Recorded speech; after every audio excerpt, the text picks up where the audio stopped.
नमस्कार दोस्तों, कैसे हैं आप लोग। आज की इस वीडियो में मैं आपके साथ ग्रेविटा इंडिया लिमिटेड कंपनी के जून क्वार्टर वन फाइनेंशियल रिजल्ट को डिस्कस करने जा रहा हूं।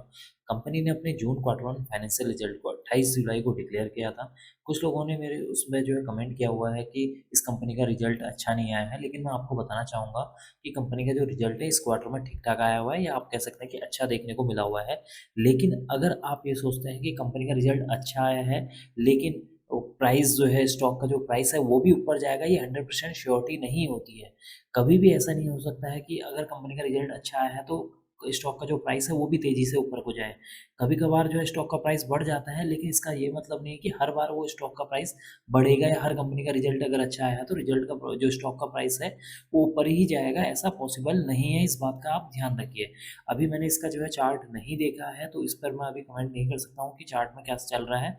लेकिन हाँ, कंपनी का जो रिजल्ट है वो ठीक-ठाक आया हुआ है। अगर स्टॉक का प्राइस गिर रहा है इस समय या गिरावट में है, तो इसका मतलब ये नहीं है कि कंपनी का रिजल्ट खराब आया है, या कंपनी का रिजल्ट जो है अच्छा आया तो स्टॉक का प्राइस ऊपर ही जाएगा। चार्ट जो है अभी करंट में क्या चल रहा है उस सिचुएशन को बताता है, लेकिन कंपनी के जो रिजल्ट है आने वाले समय में, आने वाले क्वार्टर में, आने वाले ईयर में कैसी कंपनी की परफॉर्मेंस रहेगी उसको बताता है। तो अब हम बात कर लेते हैं कंपनी के क्वार्टरली रिजल्ट के बारे में। देखिए, यहाँ पर मैंने जो रिजल्ट ओपन किया हुआ है कंसोलिडेटेड रिजल्ट है। इस रिजल्ट में हमें सबसे पहले 3 सेक्शन पर फोकस करना है। पहला है जून 2025 रिजल्ट, सेकंड है मार्च 2025 रिजल्ट, थर्ड है यहाँ पर जून 2024 रिजल्ट। तो सबसे पहले बात कर लेते हैं कंपनी की सेल्स के बारे में। देखिए, इस क्वार्टर में कंपनी की 1040 करोड़ की सेल्स हुई है। प्रीवियस क्वार्टर में 1037 करोड़ की थी। प्रीवियस ईयर में 908 करोड़ की सेल्स देखने को मिली हुई। इसका मतलब है कि जब आप कंपनी की सेल्स को year on year wise compare करेंगे, तो कंपनी की जो सेल्स है उसमें एक अच्छा खासा जो है 14% की जंप देखने को मिल रही है, जो कि इसके लिए एक पॉजिटिव पॉइंट है। अगर आप प्रीवियस क्वार्टर के साथ कंपेयर करते हैं, तब भी यहाँ पे एक सेल्स में एक जंप देखने को मिल रही है। अब हम बात कर लेते हैं कंपनी के खर्चों के बारे में। देखिए, इस क्वार्टर में कंपनी के यहाँ पर 935 करोड़ के खर्चे हुए हैं, सॉरी 939 करोड़ के खर्चे हुए हैं। प्रीवियस क्वार्टर में देखेंगे तो 945 करोड़, प्रीवियस ईयर में देखेंगे तो 820 करोड़ के यहाँ पर खर्चे देखने को मिले हुए हैं। इसका मतलब कि कंपनी की सेल्स में जंप देखने को मिल रही है, तो इस क्वार्टर में कंपनी के जो एक्सपेंसेस हैं वो भी यहाँ पर बढ़ते हुए नजर आ रहे हैं। अब हम बात कर लेते हैं ऑपरेटिंग प्रॉफिट के बारे में। देखिए, इस क्वार्टर में कंपनी का जो ऑपरेटिंग प्रॉफिट है 101 करोड़ है। प्रीवियस क्वार्टर में 92 करोड़, प्रीवियस ईयर में देखेंगे तो 88 करोड़ देखने को मिला हुआ है। इसका मतलब कि इस क्वार्टर में कंपनी का जो ऑपरेटिंग प्रॉफिट है, जब हम उसको year on year wise compare करते हैं या प्रीवियस क्वार्टर के साथ कंपेयर करते हैं, एक अच्छी खासी जंप देखने को मिल रही है, जो कि इसके लिए एक पॉजिटिव पॉइंट है। अब हम बात कर लेते हैं ऑपरेटिंग प्रॉफिट मार्जिन परसेंटेज के बारे में, जिसको कई सारे लोग मार्जिन परसेंटेज के नाम से जानते हैं। इस क्वार्टर में ओपीएम परसेंटेज 10% है, प्रीवियस क्वार्टर में 9%, प्रीवियस ईयर में देखेंगे तो 10% देखने को मिला हुआ है। इसका मतलब कि इस क्वार्टर में कंपनी के जब हम ओपीएम परसेंटेज को year on year wise compare करते हैं, तो कंपनी का जो ओपीएम परसेंटेज है वो भी यहाँ पर सिमिलर देखने को मिला हुआ है। अगर हम प्रीवियस क्वार्टर के साथ कंपेयर करते हैं, तो प्रीवियस क्वार्टर के मुकाबले इस क्वार्टर में जो ओपीएम परसेंटेज है उसमें 1% की जंप देखने को मिल रही है, जो कि इसके लिए एक पॉजिटिव पॉइंट है। अब हम बात कर लेते हैं कंपनी के प्रॉफिट बिफोर टैक्स के बारे में। देखिए, इस क्वार्टर में कंपनी का जो प्रॉफिट बिफोर टैक्स है 116 करोड़ है, प्रीवियस क्वार्टर में 115 करोड़, प्रीवियस ईयर में देखेंगे तो 75 करोड़ देखने को मिला हुआ है।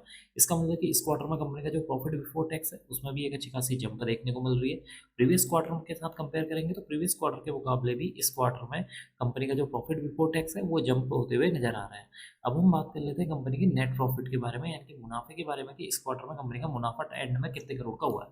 देखिए, इस क्वार्टर में कंपनी का मुनाफा 93 करोड़ का है, प्रीवियस क्वार्टर में 95 करोड़ का था, प्रीवियस ईयर में देखें तो 68 करोड़ का मुनाफा हुआ है। इसका मतलब कि जब आप कंपनी के मुनाफे को year on year wise compare करते हैं, तो कंपनी का जो मुनाफा है उसमें 36% की जंप देखने को मिल रही है, जो कि इसके लिए एक पॉजिटिव पॉइंट है।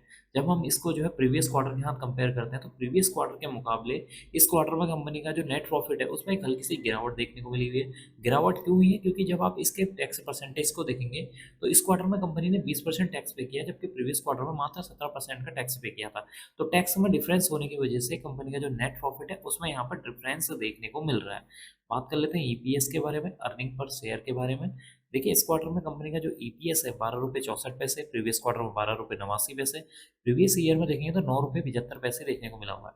इसका मतलब कि इस क्वार्टर में कंपनी का जो ईपीएस है उसमें एक अच्छी खासी जंप देखने को मिल रही है, लेकिन प्रीवियस क्वार्टर के साथ कंपेयर करेंगे तो प्रीवियस क्वार्टर के मुकाबले इस क्वार्टर में ईपीएस गिरता हुआ नजर आया है, और उसका जो रीजन है वो है टैक्स परसेंटेज यहाँ पर बढ़ता हुआ नजर आया है, जिसकी वजह से आपको नेट प्रॉफिट और ईपीएस में गिरावट देखने को मिल रही है। तो कुल मिलाकर देखा जाए, कंपनी का जो रिजल्ट है वो ठीक ठाक या शानदार देखने को मिला हुआ है, क्योंकि कंपनी की जो रेवेन्यू है उसको अगर हम देखते हैं उसमें 14% की जंप है। कंपनी का जो नेट प्रॉफिट है उसमें अराउंड जो year on year wise compare करने पर 36% की जंप है। कंपनी के ईपीएस को भी जब हम year on year wise compare करते हैं तो उसमें भी एक अच्छी खासी जंप देखने को मिल रही है। तो कुल मिलाकर देखा जाए कंपनी का जो रिजल्ट है वो ठीक ठाक है, शानदार देखने को मिला हुआ है। जैसा कि मैंने आपको पहले ही बता दिया कि कंपनी का जरूरी नहीं है कि कंपनी का जो रिजल्ट है अगर अच्छा आया है तो कंपनी का जो चार्ट है उसमें भी एक अच्छी खासी परफॉर्मेंस देखने को मिले। हो सकता है कंपनी का जो रिजल्ट है वो अच्छा आया हुआ है लेकिन जो चार्ट है उसमें आपको एक अच्छी खासी गिरावट देखने को मिल सकती है। ये कि दोनों जो है 100% श्योरिटी नहीं होती है कि स्टॉक का जो प्राइस है वो ऊपर ही जाएगा अगर स्टॉक कंपनी का जो रिजल्ट है वो अच्छा आया हुआ है। तो अब मैं इस वीडियो को यहीं पर एंड करूंगा। उम्मीद करता हूँ कि आपको यह वीडियो पसंद आई होगी। अगर आपको यह वीडियो पसंद आई तो please like share and subscribe करना ना भूलें। Thank you.